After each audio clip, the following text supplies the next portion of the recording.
Amén.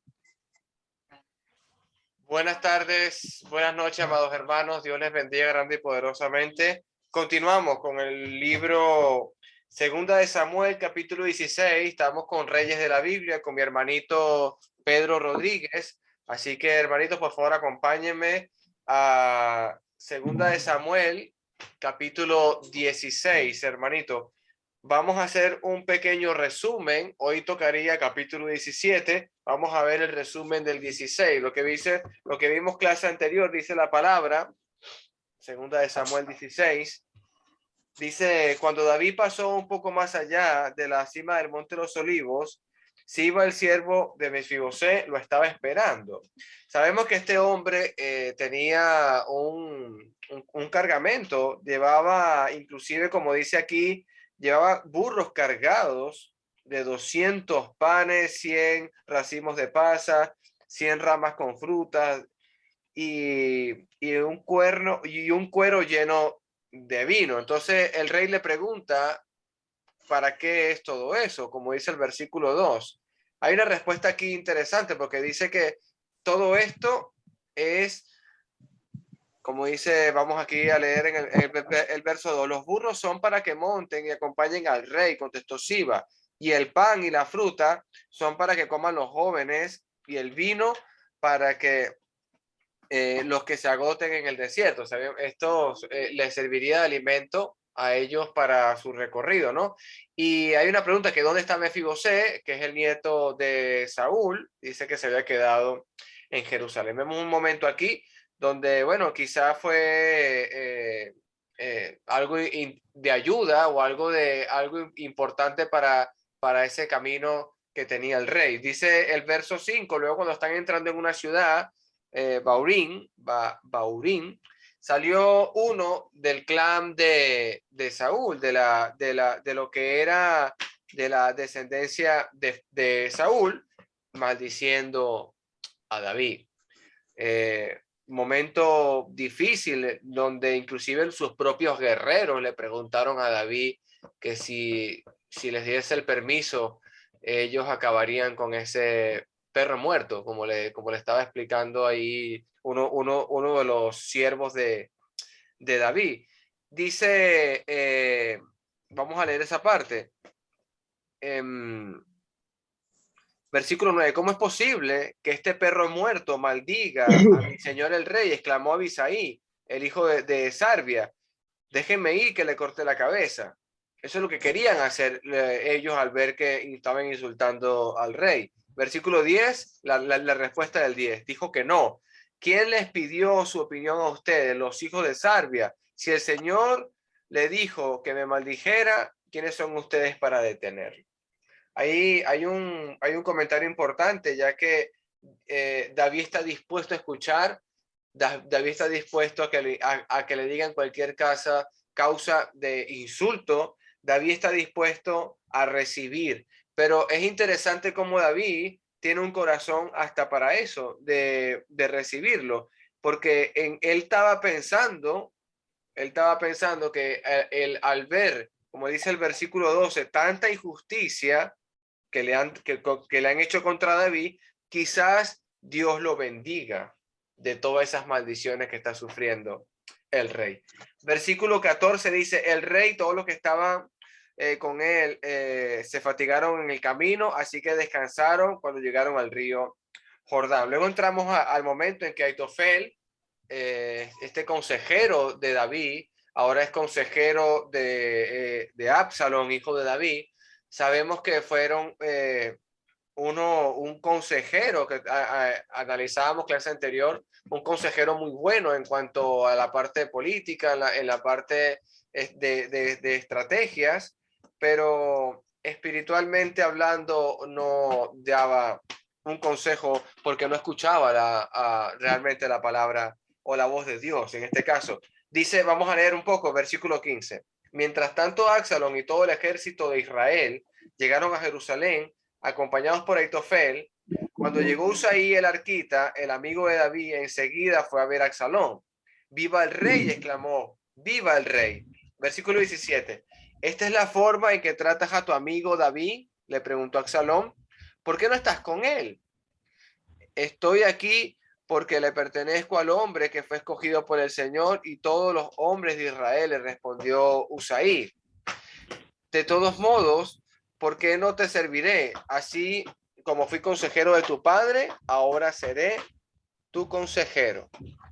Siguiente consejo que viene, hermanitos, es que vaya Absalón y levante una tienda allá arriba en el tejado, allá en la terraza, o como dice aquí el texto, en la azotea del palacio. Me acuerdo de mi hermano Pedro que hacía un paralelo interesante, que ahí había empezado todo, cuando estaba David en la azotea observando a Betsabé de lejos bañarse, y ahí empezó todo en el desencadenamiento tan terrible que tuvo David en cuanto a adulterio, asesinato, mentira, por acostarse, matar a Urías y acostarse con Betsabé.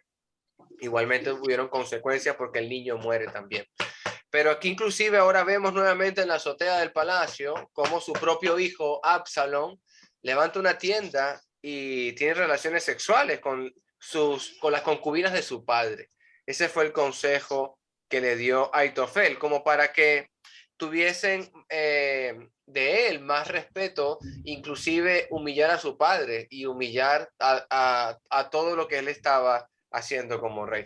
Al comentario, hermanito Pedrito, ¿algo más que añadir? No sé si alguno de los hermanos quiere acotar o comentar algo sobre el resumen del capítulo 16 para hacer alguna aportación adicional. Un hermano o alguna hermana, siéntase con confianza y libertad para hacerlo. Okay. Pues si no tenemos comentarios sobre el capítulo 16, vamos a comenzar a entrar el día de hoy en el contenido del capítulo 17 y, si el Señor lo permite, el 18. Me interesa mucho el día de hoy abarcar la escena completa, porque prácticamente el capítulo 18 cierra pues con este capítulo, en este caso, en este sentido de la sublevación de Absalón, y me interesaría verlo y para entender más lo que está sucediendo. Entonces, antes de hacer la lectura, que hoy la vamos a hacer distinta, vamos a leer en 3 partes, hoy vamos a hacer 3 lecturas, ahorita mencionamos cuáles van a ser los pasajes que vamos a leer, pero antes de hacer las 3 lecturas del capítulo 17 y 18, quisiera solamente que nos ubiquemos un poquito en las líneas de pensamientos o en las ideas que hemos venido proponiendo en las últimas clases, especialmente desde el capítulo 12, cuando Natán reprende a David por causa del pecado con Betsabé. Especialmente un breve resumen, un comentario desde allí para que tengamos una mejor ubicación y una mejor contextualización. Entonces, recordamos que veníamos hablando de las necesidades de alguien que ha arruinado su vida, o sea, del hombre que arruina su vida por causa del pecado. Es lo que veníamos diciendo de David, pues quien después de pecar, obviamente arruinó por completo todo lo que se venía pues construyendo, todo lo que Dios venía haciendo de él. Y hablábamos básicamente de 4 necesidades, por mencionarlas solamente. La primera, David necesitaba a alguien sincero como él, alguien que fuera sincero con él, corrijo, y Natán, gracias a Dios, fue sincero y directo y instrumento de Dios, como nosotros lo vimos. David necesitaba también un corazón humilde y compungido, ¿verdad?, a la hora de ser confrontado por el pecado, ¿verdad? Y gracias a Dios tuvo un corazón de esa naturaleza. David necesitaba la tranquilidad del perdón, ¿okay? Quien, a diferencia de Saúl, después de ser confrontado, después de pecar, nunca experimentó tranquilidad. Gracias a Dios, David sí experimentó tranquilidad. Y número 4, David necesitaba fortaleza para seguir adelante, porque la disciplina que venía de parte de Dios no iba a ser sencilla, y las consecuencias del pecado, ¿verdad?, son bastante fuertes en las vidas de todos, ¿verdad? Y cuando realmente estamos arrepentidos y queremos hacer las cosas bien delante de Dios nuevamente, se necesitan muchas fuerzas. Y gracias a Dios, David recibió esas fuerzas, esa fortaleza, porque obviamente Dios mismo se la dio. La segunda línea de pensamiento que traíamos en estas semanas era la de la siembra y la cosecha. O sea, todo lo que el hombre sembrare, eso también segará, ¿verdad? Me imagino que recuerdan esa mucho más. Veníamos hablando bastante de eso, recordando lo que dice Gálatas capítulo 6, ¿verdad? David sembró y obviamente cosechó. Y así como sucede en la naturaleza, pues lo que se cosecha es mucho más abundante, viene multiplicado. Entonces, por poner un ejemplo, David cayó con una mujer y bueno, obviamente pues 10 de sus mujeres fueron violadas o abusadas en este caso, por poner un ejemplo. O sea, David sembró inmoralidad, David sembró homicidio, David sembró desatención a los hijos, David sembró impiedad, y prácticamente todas esas cosas las cosechó 10 veces más o 20 veces más, pues solo Dios sabe cuántas veces más. Pero es para que más o menos tengamos una idea de que un pecado tan pequeño, tan sencillo, tan insignificante, o sea, que a veces uno lo clasifica equivocadamente de esa manera, pues trae consecuencias tan trágicas, tan catastróficas y tan destructivas, porque el pecado tiene esa característica, ¿verdad? David cosechó inmoralidad sexual, David cosechó la fugitividad de uno de sus hijos, David cosechó sublevación y rebeldía, que es lo que estamos estudiando en este momento por parte de Absalón. David cosechó homicidio, porque también él sembró homicidio. Y todas esas cosas, pues, son un espejo de lo que en este caso David sembró, o sea, y cosechó. Y la última propuesta que hemos estado estudiando, en la que nos encontramos actualmente, es el cómo se recibe o el cómo se debe recibir la disciplina de Dios, ¿ok? Porque ya David, en toda esta escena que estamos viendo tan trágica, tan dura, de la sublevación de Absalón, la huida de David de Jerusalén, la persecución de Absalón, etcétera, etcétera, pues eso forma parte de la disciplina de Dios. Los insultos de Simei, el descendiente de Saúl que mencionaba Alejandro en el capítulo 16, David estaba convencido que estaba siendo disciplinado por parte de Dios, y David nos enseña a recibir la disciplina de Dios con humildad, ¿okay? De manera humilde. Entonces, David en la madurez que tenía en este momento del capítulo 16, después de haber mostrado, como dijimos el viernes pasado, valentía, heroísmo, habilidad militar, etcétera, etcétera, etcétera, en este momento se encontraba mostrando algo distinto, ahora, que es la madurez y la humildad delante de Dios, la sencillez delante de Dios, como dice el versículo 12, en este caso, que me llama poderosamente la atención, cuando él dice: quizá mirará Jehová mi aflicción y me dará hoy bien por sus maldiciones de hoy. En este caso, cuando respondía a Abisaí, cuando le propuso ir a cortarle la cabeza a Simei, David más bien decía: bueno, ante estas maldiciones y este castigo, Dios puede hacerme bien. Y de esa manera lo hizo Dios, hermano. De esa manera lo hizo Dios. Varias expresiones de David en el capítulo 15 y 16 se materializaron. Cuando David dijo que se ha entorpecido el consejo de Ahitofel, el consejo de Ahitofel fue entorpecido, ¿verdad? Y fallido. Y muchas cosas que David mencionó, expresó en su angustia, en su desesperación, mostrando madurez delante de Dios, pues Dios las materializó. Entonces, aquí en el capítulo 17, ¿verdad? Y el capítulo 18, vamos a ver el desenlace ya de esta rebelión y muy especialmente cómo Dios ayudó a David, cómo Dios ayudó a David, cómo Dios se manifestó en bendición para David. Por supuesto, pues en mi entendimiento o en mi manera de ver el pasaje, ¿verdad? Dios hizo eso por la manera como David recibió la disciplina de Dios, ¿okay?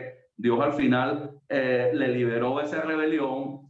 Dios, tal como David mismo lo pronunció en el capítulo 15, entorpeció el consejo de Husaí, a pesar de que el consejo de Husaí, pues como lo vamos a ver ahorita, era el más acertado, era el más correcto para exterminar a David, si nos ponemos a analizar ahorita cuando lo leamos, pero Dios lo entorpeció por medio de Husaí. Entonces, hoy vamos a hacer la lectura en tres partes, ¿ok?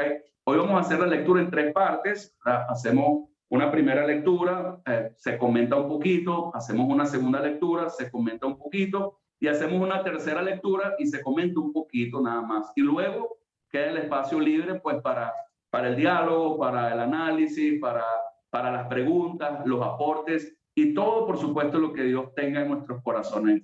Yo quiero sugerirles que si tienen un papel y un lápiz a la mano, mientras se hacen las lecturas, probablemente usted hay algo que no entiende o hay alguna pregunta que usted se hace y la puede ir anotando mientras el hermano está haciendo la lectura para que no olvide la ubicación y no olvide el punto, pues para cuando entremos a la parte de los debates. Entonces, la primera lectura la vamos a hacer capítulo 17, versículo 1 al versículo 23. Okay, capítulo 17, versículo 1 al 23.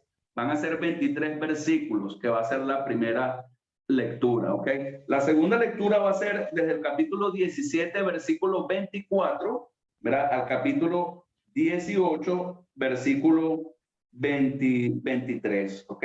Capítulo 17, versículo 24 al 18, 23, ¿ok?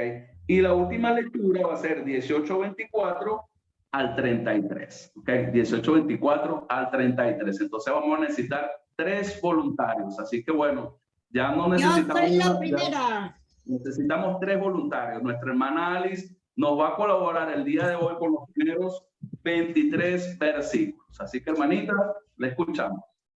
Amén. Consejos de Aitofel y de Husai. Entonces Aitofel dijo a Absalón: yo escogeré ahora 12,000 hombres y me levantaré y seguiré a David esta noche. Y caeré sobre él mientras está cansado y débil de mano, lo atemorizaré y todo el pueblo que está con él huirá y mataré al rey solo. Así haré volver a ti todo el pueblo, pues tú buscas solamente la vida de un hombre. Y cuando ellos hayan vuelto, todo el pueblo estará en paz. Este consejo pareció bien a Absalón y a todos los ancianos de Israel. Y dijo Absalón: llamad también ahora a Husai arquita para que así mismo oigamos lo que él dirá. Cuando Husai vino a Absalón, le habló a Absalón diciendo: así ha dicho Aitofel, ¿seguiremos su consejo o no? Di tú. Entonces Husai dijo a Absalón: el consejo que ha dado esta vez Aitofel no es bueno. Y añadió Husai: tú sabes que tu padre y los suyos son hombres valientes y que están con amargura de ánimo, como la osa en el campo cuando le han quitado sus cachorros. Además, tu padre es un hombre de guerra y no pasará la noche con el pueblo. Y aquí él estará ahora escondido en alguna cueva o en algún otro lugar. Y si al principio cayera en alguno de los tuyos, quien quiera que lo oyere dirá: el pueblo que siga a Absalón ha sido derrotado. Y aún el hombre valiente cuyo corazón sea como el corazón de león, desmayará por completo, porque todo Israel sabe que tu padre es hombre valiente y que los que están con él son esforzados. Aconsejo pues que todo Israel se junte a ti, desde Dan hasta Beerseba, con multitud como la arena que está en la orilla del mar, y que tú en persona vayas a la batalla. Entonces le acometeremos en cualquier lugar en donde se hallare y caeremos sobre él como cuando el rocío cae sobre la tierra, y ni uno dejaremos de él y de todos los que están con él. Y si te refugiaras en alguna ciudad, todos los de Israel llevarán sogas a aquella ciudad y la arrastraremos hasta el arroyo, hasta que no se encuentre allí ni una piedra. Entonces Absalón y todos los de Israel dijeron: el consejo de Husai arquita es mejor que el consejo de Aitofel, porque Jehová había ordenado que el acertado consejo de Aitofel se frustrara para que Jehová hiciese venir el mal sobre Absalón. Dijo luego Usai a los sacerdotes Sadó y Abiatar: así y así aconsejó a Ahitofel a Absalón y a los ancianos de Israel, y de esta manera aconsejé yo. Por tanto, envía inmediatamente a aviso a David diciendo: no te quedes esta noche en los vados del desierto, sino pasa luego el Jordán, para que no sea destruido el rey y todo el pueblo que con él está. Y Jonatán y Aimás estaban junto a la fuente de Rogel, y fue una criada y les avisó, porque ellos no podían mostrarse viniendo en la ciudad. Y ellos fueron y se lo hicieron saber al rey David, pero fueron vistos por un joven, el cual lo hizo saber a Absalón. Sin embargo, los dos se dieron prisa a caminar y llegaron a la casa de un hombre en Baurín, que tenía en su patio un pozo, dentro del cual se metieron. Y tomando la mujer de la casa una manta, la extendió sobre la boca del pozo y tendió sobre ella el grano trillado, y nada se supo del asunto. Llegando luego los criados de Absalón a la casa de la mujer, le dijeron: ¿dónde están Aimás y Jonatán? Y la mujer le respondió: ya han pasado el vado de las aguas. Y como ellos lo buscaron y no lo hallaron, volvieron a Jerusalén. Y después que se hubieran ido, aquellos salieron del pozo y se fueron y dieron aviso al rey David, diciéndole: levantaos y daos prisa a pasar las aguas, porque Ahitofel ha dado tal consejo contra vosotros. Entonces David se levantó y todo el pueblo que con él estaba, y pasaron el Jordán antes de que amaneciese. Ni siquiera faltó uno que no pasase el Jordán. Pero Ahitofel, viendo que no se había seguido su consejo, enalbardó su asno y se levantó y se fue a su casa, a su ciudad, y después de poner su casa en orden, se ahorcó, y así murió y fue sepultado en el sepulcro de su padre. Ok, hasta ahí. Bueno, gracias a Dios, lo que David planeó, lo que a David se le ocurrió en el capítulo 15 cuando huía, se le dio tal cual como él lo propuso. Y bueno, no va a alabar tanto la sabiduría de David, la astucia de David, pues que en este caso se encontraba recibiendo la disciplina de parte de Dios, sino ver la intervención de Dios y ver cómo Dios ayuda y ver cómo Dios se manifiesta, ¿verdad? En los momentos de mucha dificultad, como lo dice en este caso el versículo 14 al final, que Ahitofel, su consejo se frustró para que Jehová hiciese venir el mal sobre Absalón. Aquí está la mano de Dios. Recordemos que David, cuando huía de Jerusalén, le dijo a Husai que no lo siguiera más, sino que regresara a Jerusalén para que le sirviera desde allá a modo de espía. Y David también le dijo a los hijos de los sacerdotes que se quedasen en Jerusalén para que juntamente con Husai le diesen información de lo que pensaba hacer en este caso Absalón, ¿verdad?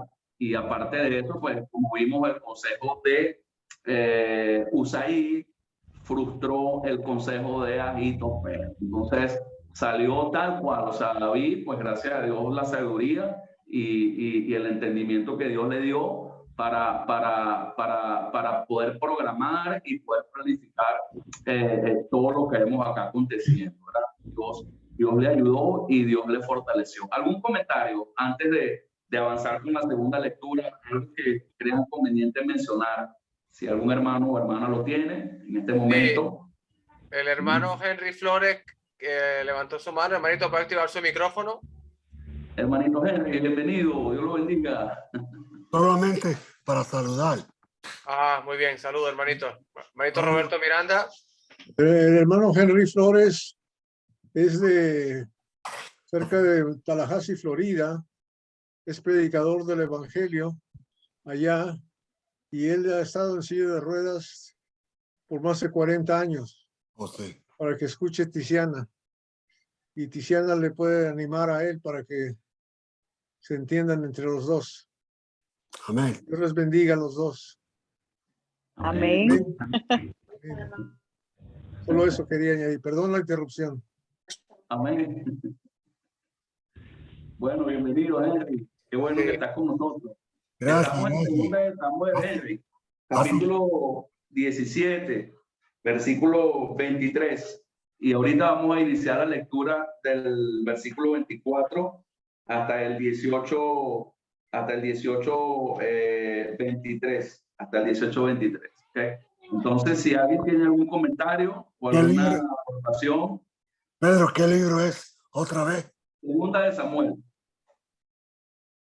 Segunda de Samuel. Estamos estudiando sobre la manera como el rey David recibió la disciplina de Dios. Segunda de Samuel 17, disculpe. Gracias, Alejandro. Segunda de Samuel 17. Okay, versículo perfecto. 24 en adelante. Entonces, si no hay comentarios, el hermano que nos va a colaborar con la segunda lectura, para que por favor. Sí, hermanito Pedro, creo que el hermanito Hugo quiere comentar algo. ¿Hermanito Hugo? Ah, hermanito Hugo. No. Sí, Todo ok.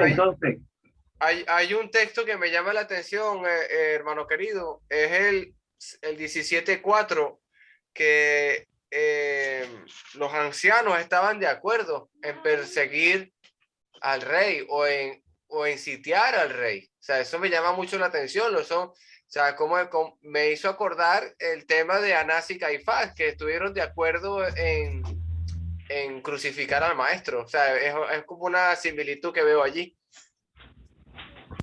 Ok. A mí me llama la atención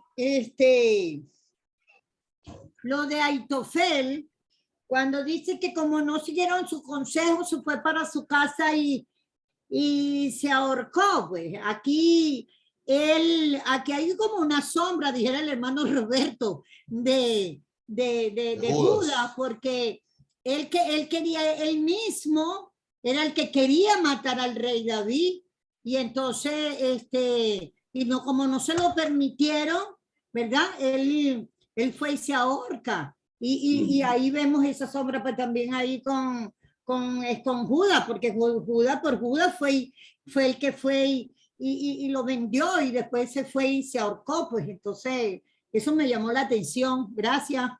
Claro que sí, claro que sí. Así es. Traición al rey. Claro que no solamente vemos una sombra de Judas, también vemos una sombra de Jesucristo. Traición al rey. O sea, recordemos que David en este caso hace el tipo de Cristo, ¿verdad? Vemos traición y lealtad. Traición por parte de Ahitofel y lealtad, gracias a Dios, por un buen número, ¿verdad? Nosotros también tenemos que mostrar lealtad a nuestro rey y nunca deslealtad a nuestro rey, que es en este caso nuestro Señor Jesucristo. ¿Alguna otra aportación para continuar la lectura? Sí vamos a analizar ahorita los consejos, ¿okay? Pero vamos a terminar la lectura. Vamos a hacer un análisis del consejo de Ahitofel y el consejo de Usaí, que entorpeció el consejo de Ahitofel. ¿Quién quiere hacer la lectura, por favor, para que continúe, para ver qué pasó? Porque se le dio aviso a David, ¿verdad? Y tal cual como él lo planeó, le fueron a avisar, y él obviamente cruzó el Jordán, se retiró, se fue a reagrupar con sus tropas porque sabía que venía Absalón. Es la lectura que viene ahorita. ¿Quién nos ayuda? A ver. Yo puedo leer. Okay, ¿Hasta dónde, hermano? 24. ¿Hasta? Hasta el 18. Ok. Y David llegó a Mahanaim, y Absalón pasó el Jordán con toda la gente de Israel. Y Absalón nombró a Amasa jefe del ejército en lugar de Joab. Amasa era hijo de un varón de Israel llamado Itra, el cual se había llegado a Abigail, hija de Naas, hermana de Sarbia y madre de Joab.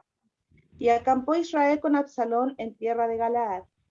Luego que David llegó a Mahanaim, Sodi, hijo de Naas, de Rabá, de los hijos de Amón, Maquir, hijo de Amiel, de Lodebar, y Barzilai, Galaadita de Rogelim, trajeron a David y al pueblo que estaba con él camas, tazas, vasijas de barro, trigo, cebada, harina, grano tostado, habas, lentejas, garbanzos tostados, miel, manteca, ovejas y quesos de vaca, para que comiesen, porque decían: el pueblo está hambriento y cansado y sediento en el desierto. David, pues, pasó revista al pueblo que tenía consigo y puso sobre ellos jefes de millares y jefes de centenas. Y envió David al pueblo una tercera parte bajo el mando de Joab, una tercera parte bajo el mando de Abisai, hijo de Sarvia, hermano de Joab, y una tercera parte al mando de Itai Geteo. Y dijo el rey al pueblo: yo también saldré con vosotros. Mas el pueblo dijo: no saldrás, porque si nosotros huyéremos, no harán caso de nosotros. Y aunque la mitad de nosotros muera, no harán caso de nosotros. Mas tú ahora vales tanto como 10,000 de nosotros. Será pues mejor que tú nos des ayuda desde la ciudad. Entonces el rey les dijo: yo haré lo que bien os parezca. Y se puso el rey a la entrada de la puerta, mientras salía todo el pueblo de 100 en 100 y de 1000 en 1000. Y el rey mandó a Joab, a Abisai y a Itai, diciendo: tratad benignamente por amor de mí al joven Absalón. Y todo el pueblo oyó cuando dio el rey orden acerca de Absalón a todos los capitanes.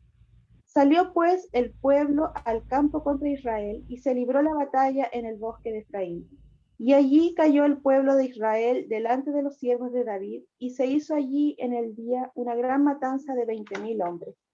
Y la batalla se extendió por todo el país, y fueron más los que destruyó el bosque aquel día que los que destruyó la espada.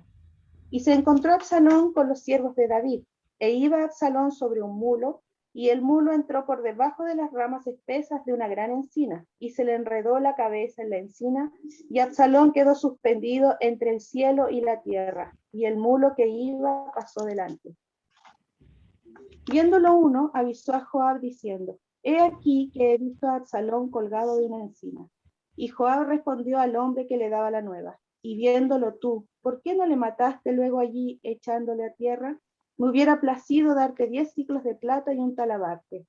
El hombre dijo a Joab: aunque me pesaras 1000 siclos de plata, no extendería yo mi mano contra el hijo del rey, porque nosotros oímos cuando el rey te mandó a ti y a Abisai y a Itai, diciendo: mirad que ninguno toque al joven Absalón.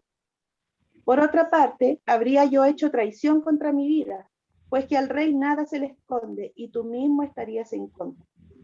Y respondió Joab: no malgastaré mi tiempo contigo. Y tomando 3 dardos en su mano, los clavó en el corazón de Absalón, quien estaba aún vivo en medio de la encina.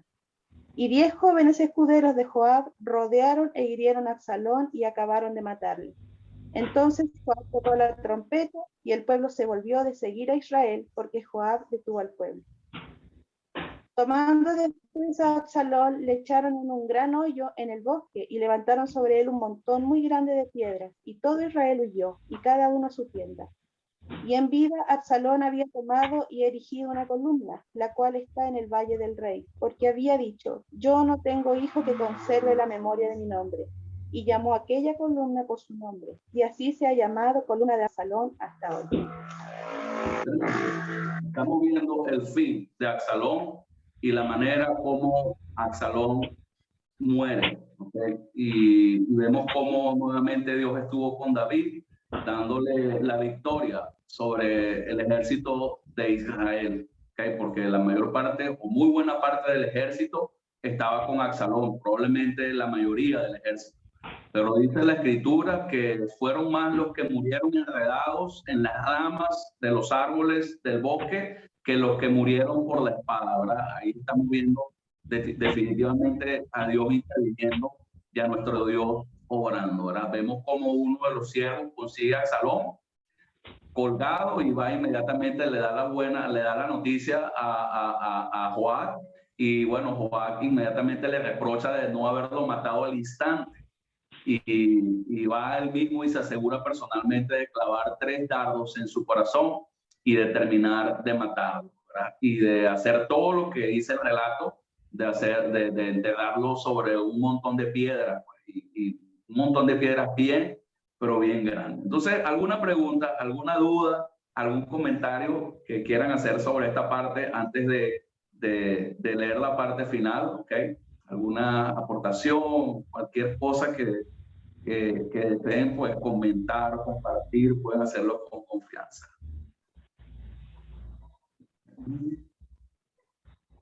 Sí, hermanito Henry, por favor, puede activar su micrófono allí. Sí, Sí. Suena bien sí, duro. te escuchamos, Henry.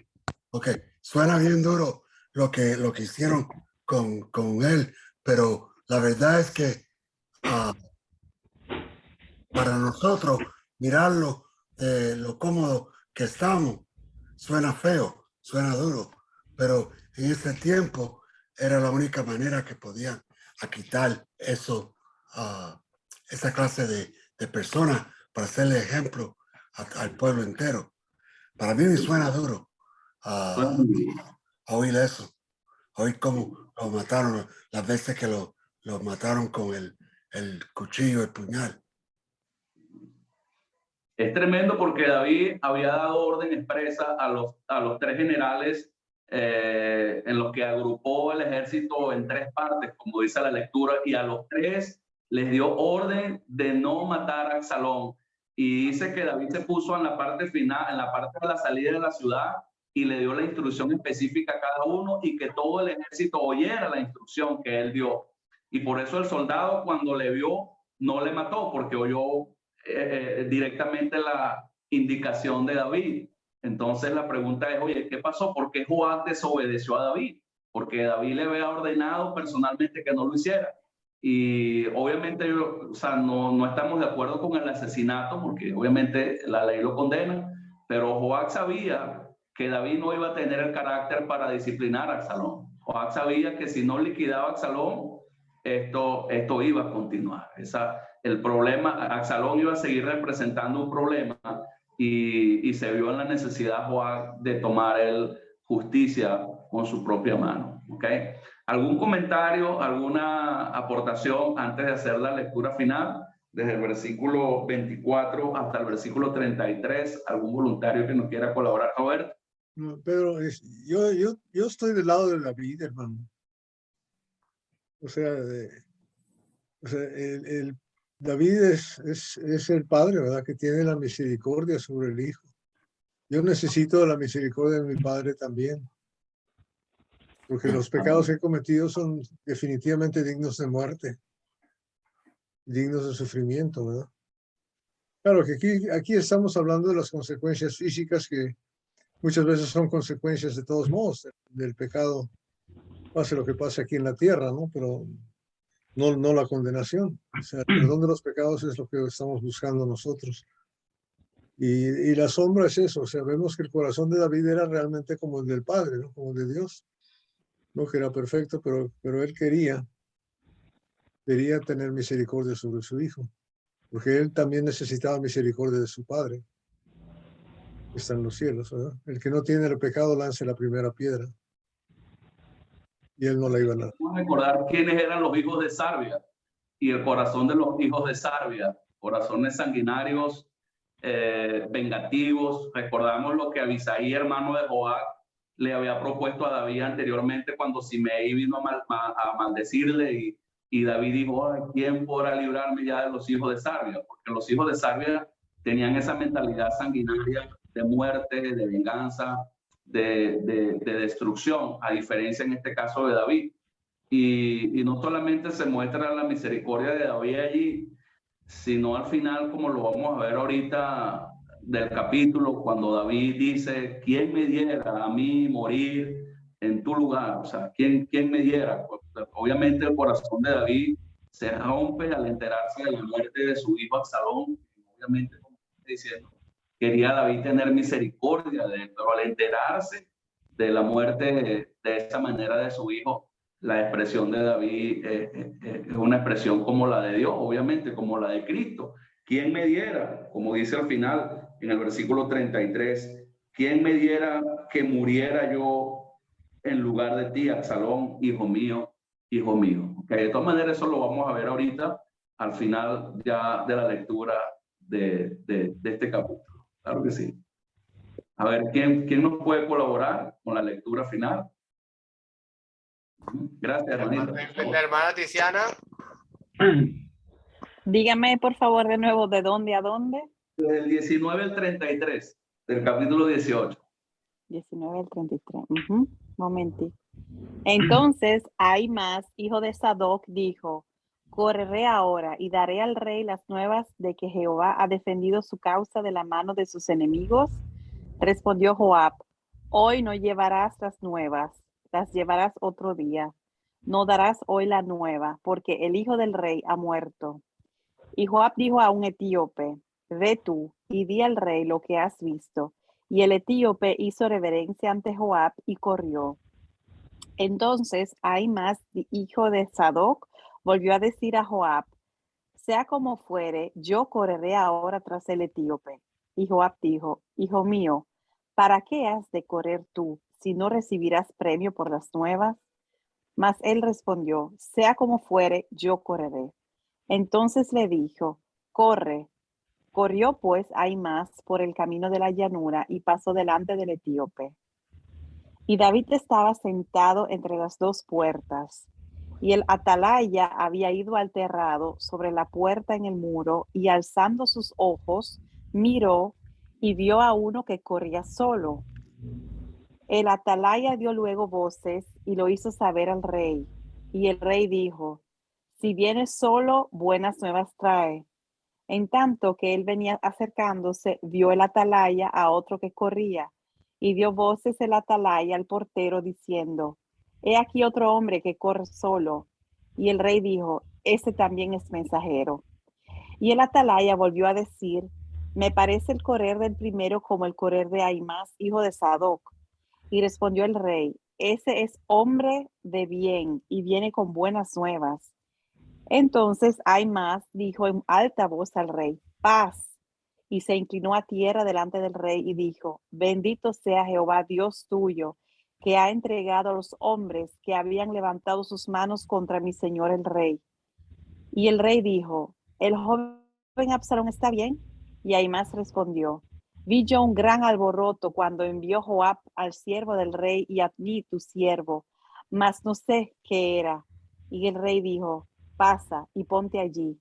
Y él pasó y se quedó de pie. Luego vino el etíope y dijo, reciba nuevas, mi señor el rey, que hoy Jehová ha defendido tu causa de la mano de todos los que se habían levantado contra ti. El rey entonces dijo al etíope, ¿el joven Absalón está bien? Y el etíope respondió, como aquel joven sean los enemigos de mi señor el rey y todos los que se levanten contra ti para mal. Entonces el rey se turbó y subió a la sala de la puerta y lloró. Y yendo decía así, hijo mío Absalón, hijo mío Absalón, ¿quién me diera que muriera yo en lugar de ti? Absalón, hijo mío, hijo mío. Gracias, hermano. Bueno, sí, realmente es conmovedora la escena, ¿verdad? Y no es fácil y no es sencillo para David, pues lo que atraviesa y lo que experimenta en este momento. ¿Algún comentario, alguna aportación, alguna pregunta, alguna inquietud sobre lo que hemos leído del capítulo 17 y del capítulo 18? Háganlo con confianza, ¿verdad? Con confianza, pues todos estamos tratando pues, de entender y aprender más del pasaje, de aprender de Dios y de aprender, por supuesto, también de Jesucristo, de su Hijo. ¿Alguien quiere aportarnos? ¿Alguien quiere añadir o preguntar o mencionar algo con confianza? Alejandro. Sí, hermanito. Bueno, no, o sea, el tema es que es muy fuerte para David ver la soberbia de Absalón, la desobediencia, el quererle quitar el puesto de rey a su padre, que quizás si hubiera esperado, quizás si hubiera llegado a ver la vejez de su padre, hubiera tenido algo que ver en el reino. Sabemos que Dios ya había elegido inclusive a Salomón, porque eso ya Dios lo tiene establecido, pero siempre uno tratando de ponerse en los pies de Absalón, de qué difícil sería de que yo me vuelva soberbio, qué difícil sería de que yo desee el puesto de David, por decirlo de esa manera, un puesto de honor, un puesto de liderazgo, un puesto de, de dominio, por decirlo de esa manera. Pero el fin de todo esto es que el mismísimo rey David llora a su hijo. O sea, eso es muy difícil, aunque tu hijo sea descarriado, aunque tu hijo se haya levantado contra ti, aunque tu hijo haya querido matarte a ti, o sea, increíble cómo un padre, sea lo que sea un hijo, va a llorar a un hijo, aunque sea descarriado, aunque sea un hijo contumaz y rebelde. Y ahí vemos el amor de un padre. O sea, y en cuanto a eso, me voy ahora a nosotros mismos. O sea, el amor de Dios para con nosotros. Somos contumaces y rebeldes y somos amados por Dios y nos ama de una manera tan grande, tan hermosa que envió a su hijo. O sea, eso es algo que me llama mucho la atención. Claro que sí, el corazón de Dios. Aquí estamos viendo el corazón de Dios. A ver, Yo creo que el pasaje central en todo esto está en el 17:14, ¿verdad? Donde dice, entonces Absalón y todos los de Israel dijeron el consejo de Usai, Arquita es mejor que el consejo de Ahitofel. Él escuchó al otro en vez de uno. Y dice, porque Jehová había ordenado que el acertado consejo de Ahitofel se frustrara para que Jehová hiciese venir el mal sobre Absalón. O sea, mía es la venganza, dice el Señor, por un lado, y por otro lado, tenía que suceder lo que tenía que suceder para no frustrar el plan de Dios. Y muchas cosas van a pasar en nuestra vida que no comprendemos. Nosotros le pedimos a Dios con sinceridad, con misericordia, con compasión, con obediencia, y no nos contesta como quisiéramos nosotros. Pero no sabemos cuál es el plan de Dios y cuál es ese plan de Dios incluye, ¿verdad?, esa situación que nos tiene que suceder a nosotros para que todo esto funcione exactamente, ¿verdad?, peldaño por peldaño, lugar por lugar. O sea, es como un crucigrama de esos que se tiene que poner de pedacitos, no sé cómo los llaman, ¿verdad? Pero Sí, como un puzzler. sí, de esos. Rompecabezas. Rompecabezas. Tiene que encajar cada pieza para que todo salga como Dios quiere. Y vemos que la intención de Dios sabemos que es para el bien de todos, absolutamente de todos. Pero este Absalón, ¿verdad?, que era el hijo de David, por más misericordia que tenía David de él, no podía seguir viviendo porque iba a frustrar, como ustedes estaban viendo ahí, el plan, como dijo Alejandro, ¿verdad?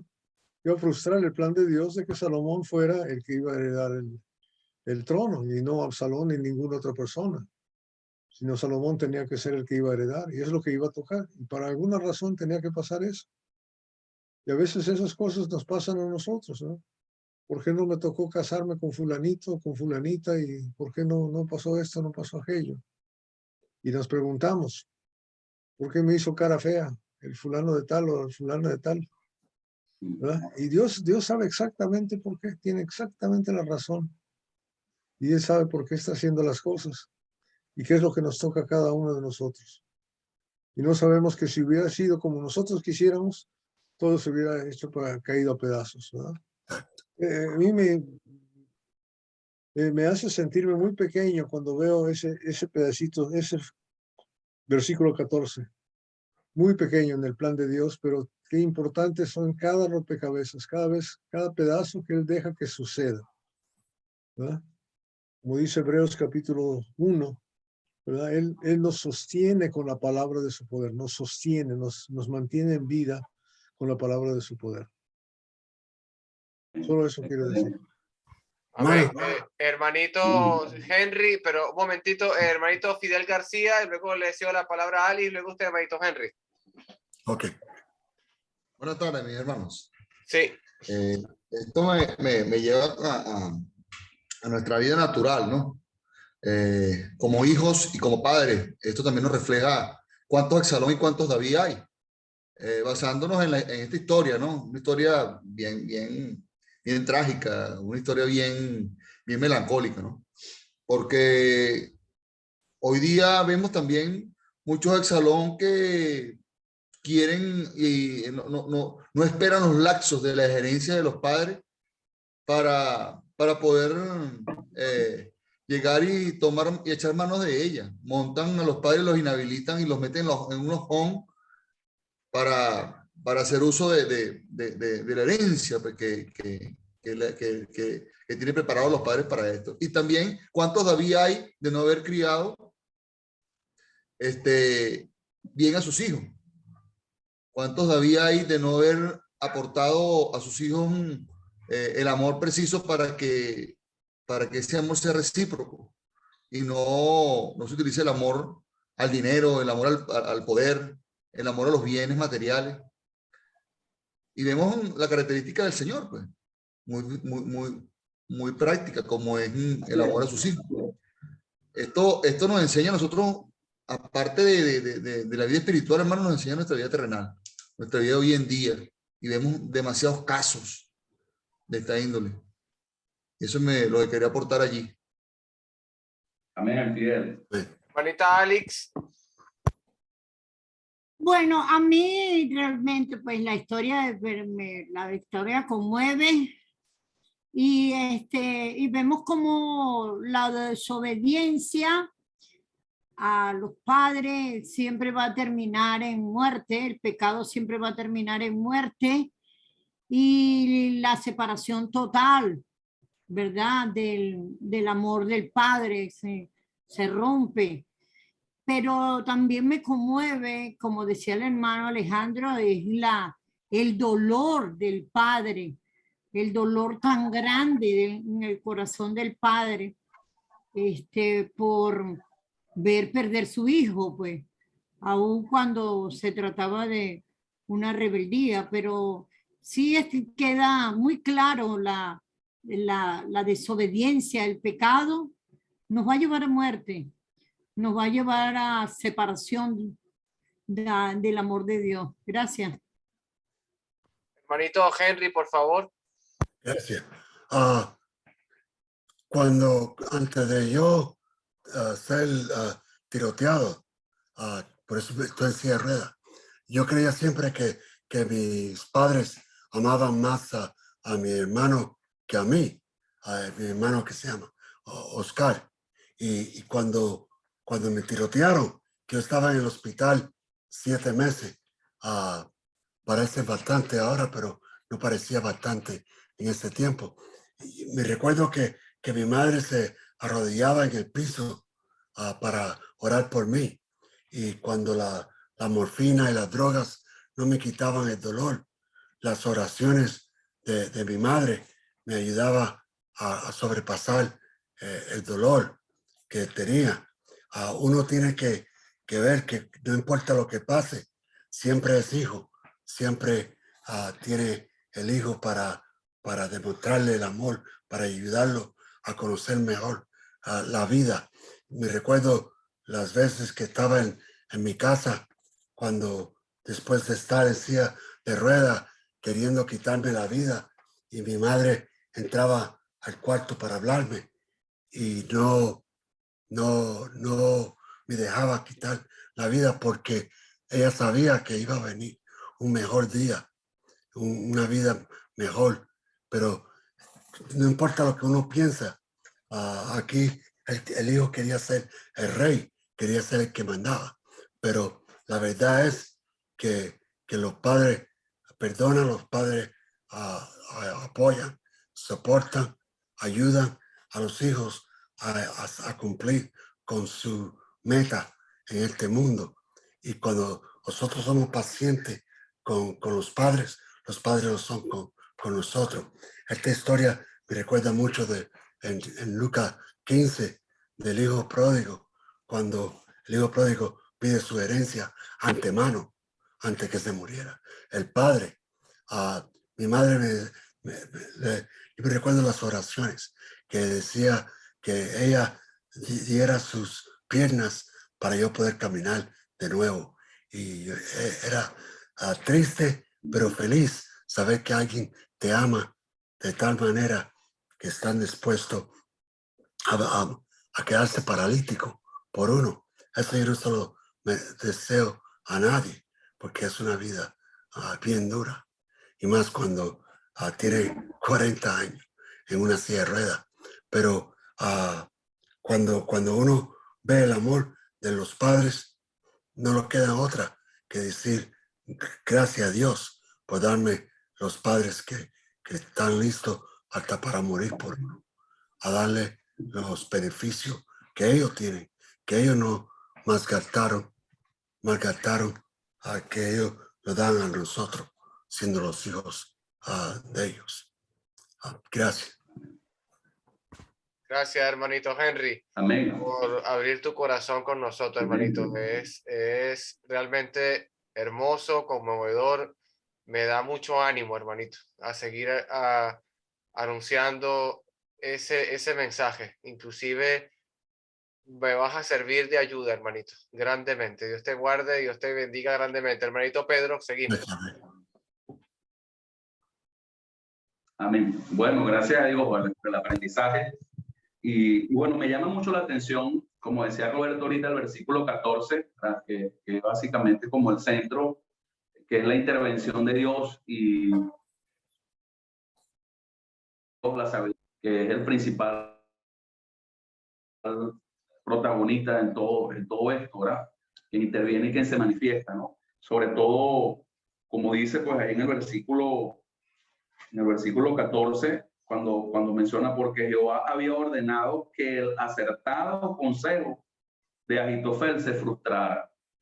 Y es interesante que entendamos que el consejo de Ahitofel era acertado, era el mejor consejo, porque lo que Ahitofel había aconsejado era lo más conveniente, hermano. Era lo más ideal para obviamente que se cumplieran los planes de Absalón, que era en este caso asesinar a su padre, ¿verdad? A David. Y bueno, Dios intervino, pues. Dios intervino definitivamente y no lo permitió. O sea, Ahitofel dijo la verdad, o sea, David está débil, David está sufriendo, David, o sea, hay que entrar de esta manera. Ahora, el consejo que dio en este caso Usaí fue el consejo que entorpeció el consejo de Ahitofel. O sea, Usaí estaba mintiendo. David y sus hombres no se encontraban como una osa que le acababan de quitar su cachorro. O sea, David no se encontraba escondido en una cueva, porque Usaí en este caso presentó la imagen del David cuando huía a las piedras, cuando estaba fortalecido, el David heroico, para que en este caso Absalón y sus demás guerreros se intimidaran. Y David no estaba, o sea, no se encontraba cerca de lo que Usaí decía, porque recuérdense que Dios estaba usando a Usaí para entorpecer el consejo de Absalón. Dios lo hizo de manera perfecta. Dios lo hizo de manera perfecta. Y es tremendo porque a mí me llama la atención por qué Absalón terminó inclinado por el consejo de Usaí y no terminó inclinado por el consejo de Ahitofel, que según lo que estamos viendo era el más acertado. Y meditando probablemente es porque cuando Ahitofel le aconseja a Absalón ir a David, pues él se está poniendo él como voluntario para ir él con el ejército mismo a matar a David. Pero lo que le aconseja Usaí es que va a ir personalmente a Absalón. O sea, Ahitofel le dice, bueno, voy a ir yo con el ejército. Pero Usaí le dice a Absalón, vas a ir tú mismo personalmente. O sea, le infla el ego, le infla el orgullo. El protagonista va a ser él en este caso. Por eso se inclina por el consejo de Usaí, porque Usaí le está diciendo a tú mismo personalmente. Y yo inclusive lo tengo subrayado en el versículo 11. Dice, aconsejo pues que todo Israel se junte a ti desde en multitud como la arena que está a la orilla del mar, y que tú en persona vayas a la batalla. O sea, Dios mismo pues usó a Usaí para inflar, en este caso, o llenar de ego a Absalón. Tu persona vas a ser quien lo asesines, ¿ok? En Ahitofel le dijo, yo mismo voy a ir, ¿ok? Fíjense cómo comienza el consejo de Ahitofel, ¿ok? En el versículo 1 del capítulo 17, yo escogeré a 12,000 hombres y me levantaré y seguiré a David esa noche. O sea, Ahitofel estaba diciendo, yo lo haré.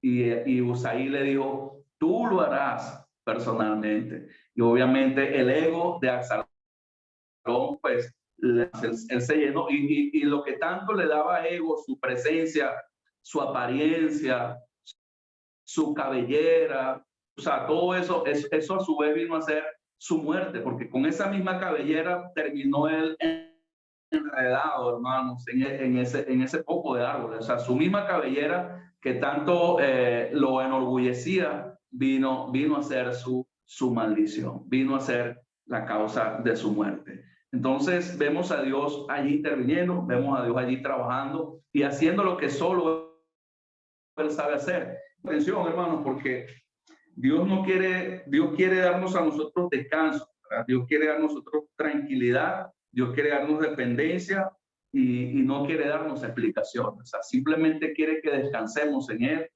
y quiere que confiemos en Él plenamente. Cuando yo veo esto, especialmente el versículo 14, nosotros tenemos que entender que Dios sabe hacer las cosas mejor que nosotros, que los planes de Dios funcionan más que los de nosotros, que la sabiduría de Él es para la de nosotros, que Él tiene cuidado de nosotros. Aunque no lo entendamos, aunque no lo comprendamos, aunque nos parezca trágico, porque David en este momento no entendía absolutamente nada de lo que estaba sucediendo, pero resulta que Dios estaba obrando a su favor. Dios estaba obrando a su favor. Eso por allí. Y por otra parte, allá al final, en el versículo 33 del capítulo 18, me llama mucho la atención el corazón de David, ¿verdad? Que obviamente nos mueve el corazón de Cristo. Y así como se sentía David adolorido y sufriente por la muerte de su hijo rebelde, así se debe sentir el corazón de Dios también. Cuando hay rebeldía, cuando hay soberbia, cuando no le obedecemos. Y nosotros tenemos que evitar entristecer a Dios, entristecer el corazón de Dios, porque Dios realmente le duele las almas que se pierden, las almas rebeldes. Eso le rompe su corazón tremendamente, pero también obviamente tenemos que ver la otra parte. Ahora, si a Dios le rompe su corazón, el alma rebelde, el alma desobediente que quisiera morir en lugar de ellos, pues también tenemos que ver que se goza cuando no hay rebeldía en nosotros, cuando somos obedientes a Él, cuando somos sumisos a Él. Por eso dice la Escritura que hay gozo en los cielos, hermanos. Por eso dice la Escritura que el padre, cuando vio venir al hijo pródigo, se gozó demasiado al ver a su hijo arrepentido que venía a él. Simplemente quería que mirásemos el corazón de Dios, ¿verdad? De cómo Dios realmente nos ama, de cómo realmente Dios se preocupa por nosotros. Seguimos. Comentarios, inquietudes, dudas, con toda confianza. Ya estamos entrando en la recta final, pero si hay un tiempo para alguna aportación, alguna pregunta, alguna inquietud que quieran hacer con toda confianza, siéntanse libres de hacerlo. Hermano querido, aquí dándole vuelta a un poco el pasaje y viendo un poco la actitud de Absalón y también la actitud de David, ¿no? Siguiendo con esa familia, ¿no? Con eso que está cosechando David después de haber sembrado realmente todo eso que él hizo, pero como una misma familia va a la guerra, o sea, y eso me llama la atención, de cómo una familia es capaz de llevar tropas a enfrentamientos y todo, y quizá esto está analizándose en el punto de Absalón y David de una guerra muy grande, porque eran miles y miles de personas peleando, pero y quizás nosotros como familia, ya voy a hablar algo muy pequeño como el matrimonio, quizás estamos en una pequeña guerra interna, o quizás como congregaciones, o quizás como hermanos, vamos a la guerra y somos familia. O sea, eso es algo que yo noto allí en el pasaje, pero siempre me doy cuenta que vamos a la guerra porque uno está escuchando a Dios y el otro no. Ese es el fin de la guerra, que uno está escuchando la voz de Dios y está obedeciendo a Dios y el otro no lo está escuchando. Por eso es que hay guerra. Ahora entiendo. O sea, el tema de la guerra, y me hace acordar mi hermano Roberto Miranda por el libro de Génesis. ¿En qué momento entró la vergüenza? ¿En qué momento entró el miedo? ¿En qué momento entró el temor? Entró el engaño, cuando entró el enemigo a frustrar y a sembrar ese pecado tan terrible que hay en el huerto del Edén, pero es un pecado que viene ahora con Absalón y con David. Y ese engaño, el poder del engaño, de la mentira, va a estar en guerra con Dios.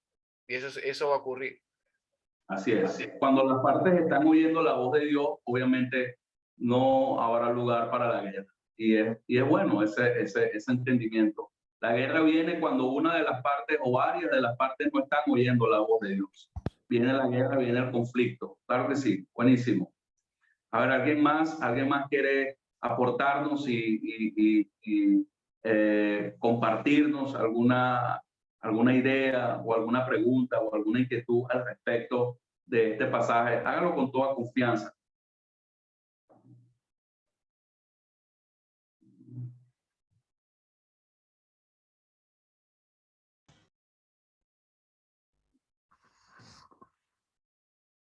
Bueno, yo tengo otro comentario. Bueno, Fidel, sí, por favor. Hermano, veo el último versículo 33 del capítulo 18, que David lloró nuevamente, ¿no? David lloró a otro hijo. Y esto, nosotros como padres también, los que somos padres, nos enseña de que qué dedo de tu mano te cortas que no te duela, siendo tus hijos. O sea, así sea lo que sea, ¿no?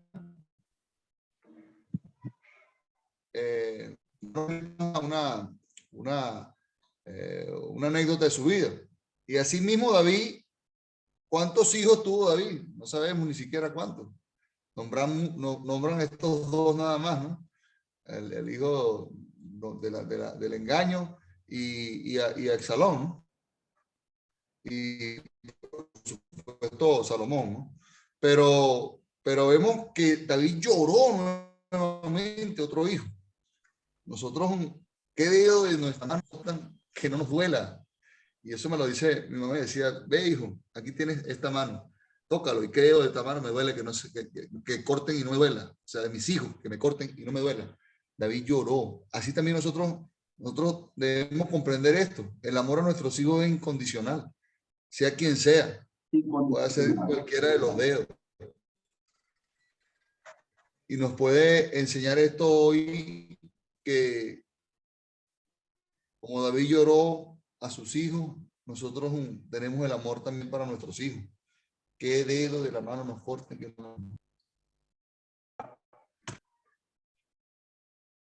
Hermano Pedrito, ¿me escucha? Sí, hermanito, le escuchamos. Ah, bueno. O sea, también me llama la atención muchísimo cómo trabaja Dios, porque el maligno trabaja con sus fuerzas grandes, metiendo zancadilla y, por ejemplo, en este caso, el primer ministro, ¿verdad? Ahitofel, el rey rebelde Absalón, ¿verdad? Es el que le da el consejo, y viene el segundo primer ministro y le da otro consejo diferente. En cambio, para proteger a David, una criada le avisa a un par de muchachos que van y le mandan a avisar y los meten en un pozo y ponen una manta y ya no los encuentran. O sea si estuviera del otro lado, ¿verdad? ¿Quién no levantaría esa manta para ver quién está ahí abajo? Pero nada, todo pasaron por medio. Y Dios cuida así, me interesa, es igual que un sobrinito, ¿verdad? De Pablo, le dice que la gente se ha conjurado para matarlo, allá en el libro de los Hechos, ¿verdad? Se ha conjurado un grupo de gentes para matarlo y no van a comer hasta matarlo. Y otra vez un sobrinito pequeñito le puede dar todo el aviso y le da el aviso al capitán y el capitán lo saca de ahí con guardias y toda la pesca, ¿verdad? O sea, Dios no necesita grandes ejércitos para hacer su trabajo. Puede usar gente como yo. Imagínate nada más, la gente más débil de todo el universo, ahí nos puede utilizar para hacer esas cosas. Qué lindo es Dios, qué maravilloso es Dios. que nos hace Entonces Dios puede usar a un viejito. a un viejito, imagínate. De 80 años. Puede usar un hombre de silla de ruedas de más de 40 años. Ha sido balaceado también. Y una mujer de no sé cuánto, no voy a preguntar cuántos años porque se enojan. Las mujeres nunca les preguntes cuántos años tienen ni cuánto pesan, porque se enojan. Amén. Pero puede usar estas personas para animarnos a nosotros, por la energía que tiene para seguir adelante, sirviéndole a Dios, pase lo que pase. Amén. Eso es lo que Dios necesita. Y es lo que nosotros necesitamos saber. El ejército de Dios. El versículo 3 del capítulo 18 dice: salió pues el pueblo al campo contra Israel y se libró la batalla en el bosque de Efraín. O sea, Dios permitió que el ejército se fueran hasta allá a la pelea. Claro, y en parte cumpliendo lo que David quería, que no se derramara sangre en Jerusalén. O sea, pensó en el bienestar de la nación. Y como dice el versículo 8 al final, ¿no? Que fueron más los que destruyó el bosque aquel día que los que destruyó la espada. O sea, yo veo ahí la mano de Dios, definitivamente, la mano de Dios. Ni siquiera fue tanto la sabiduría y la fuerza del ejército. Dios permitió que el ejército de Israel, que fuera mayor en número, cayera en la trampa de la naturaleza, en los árboles y en las ramas, y quedaron allí todos. O sea, la espada de David y de los hombres leales a David no mataron tanta gente como sí mató tanto el bosque, la frondosidad de la rama. Y eso fue Dios definitivamente, actuando y manifestando. Creo que la hermana Lisbeth está por ahí. Yo quería comentar también acerca de lo que había dicho la hermanita Alex, acerca de por qué se suicidó a Ahitofel o por qué él toma la decisión de ahorcarse. Pudiese uno acá entre líneas pensar que él lo hizo porque su decisión fue rechazada o se amargó por eso. Pero sabemos que él, según el versículo, según el Samuel 11:3, cuando David pregunta por Betsabé, él dice, ella es la hija de Elián, ¿verdad? Mujer de Urías, hitita, y en el versículo de 2 Samuel 23:34, Elián era hijo de Ahitofel. Entonces, acá vemos que Betsabé era nieta de Ahitofel. Entonces podemos decir de cierto modo, o eso se comenta también, algunos comentaristas, ¿verdad? Dicen que él creció en el corazón de Ahitofel una raíz de amargura hacia David por la situación que pasó con Betsabé, ya que era su nieta. Entonces, esa amargura llegó al extremo de que como él no tomó venganza, no fue el autor de poder asesinar a David, entonces como se frustró su plan, él decidió ahorcarse. Entonces podemos ver a tal punto el odio, ¿no? A tal punto que acabó con su vida. Entonces quería comentar eso. Gracias. Posible, una raíz de amargura que creció muy grande dentro de él mismo, que lo llevó a la muerte. Claro que sí. Sí, una probabilidad.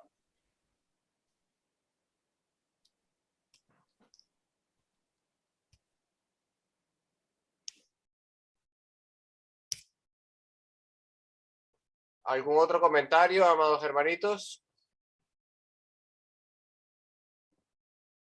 ¿Algo más que añadir, hermanito Pedro?